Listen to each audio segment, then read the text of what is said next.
Dormi 9 horas da noite. Ela tá dormindo cedo. Ela tá ficando cansada. Ela dormiu de tarde também. Essa criança tá com o que, gente? Já tá Michelzinha, já? Tava puta que ela disse que apanhou hoje lá, né? Apanhou? Que conta? Aonde, amor? Na Polônia. Ih, ela vai detestar a Polônia, Michel. Não vai querer mais ir. O que foi? Conta.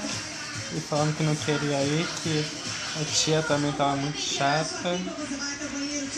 Eu apanhou, ela falou que tava correndo atrás da bola.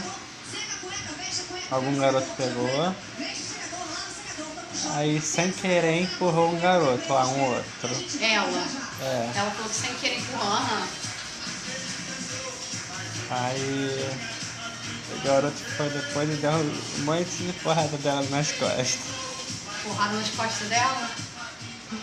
E recebeu alguma coisa, algum bilhete, você? Não. Agora eu vou passar esse tempo todo só assistindo. É, tá vendo? Falsa. Sem querer. Não, eu tava correndo e esbarrou no garoto lá. Ah, Só que ela disse que o garoto achou que foi de propósito. não, e o garoto era maior. Aí ela falou com o tio fez o garoto pedir desculpa. Aí depois ficou reclamando lá que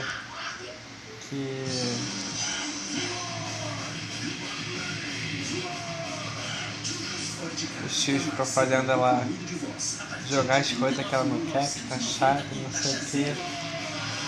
Mas também tu não quer fazer nada. O que era que eles queriam que você fizesse que você não queria fazer? Ah, jogar queimado.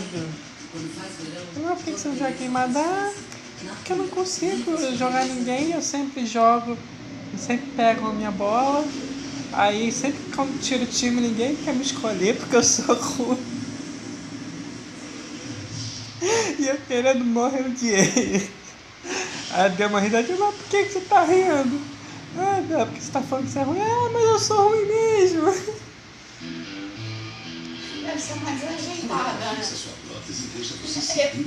Era aquelas meninas que ninguém queria escolher e ficava com Mas ela não é gorda, ela é magra, ela tinha que correr pelo menos, né? Mas não é, ela é meio mocinha assim, sabe? Meio, não sei, tipo, não é do tipo esporte.